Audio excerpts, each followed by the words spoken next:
তো বন্ধুরা অনেকেই বলতেছিল যে আমি ফরিদপুর যাই কী জন্য। তো এই তো দেখতেছেন আমি ফরিদপুর যাইতেছি।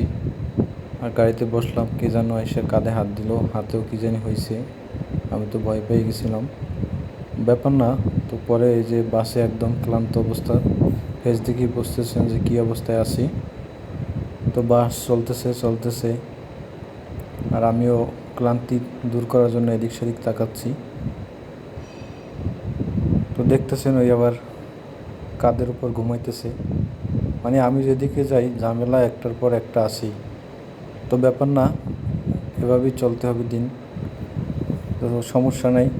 তো এই যে আইসা পড়লাম, কোথায় এসে তো বন্ধুরা বলতে বলতেই আমরা এই যে এসে পড়লাম লেবুখালী ব্রিজ, যেটা অন্য নামে চেনে অনেকে, পায়রা সেতু নামে। তো গাড়ি আমাদের টোল দেওয়ার পরে ছেড়ে দিছে। তো এই সামনেই দেখতেছেন আমরা ব্রিজের দিকে আগাচ্ছি। এই যে অনেক সুন্দর একটা ব্রিজ। আমি যতবার যাই ততবার এই ব্রিজটার ভিডিও করি, আমার কাছে ভালো লাগে। তো এই বলতে বলতে এর ভিতরে অনেক গাড়ি চেঞ্জ করলাম। তো চেঞ্জ ও ভিডিও অনেক করি নাই। তো রুমে এসে পড়লাম। তো রুমে এসে আমি একদম ক্লান্ত, রুমের ভিতর বিশ্রাম নিচ্ছি আর দেখতেছি যে রুমটা কত সুন্দর সাজানো। তো এই যে দেখতেছেন, খুবই ভালো লাগতেছে।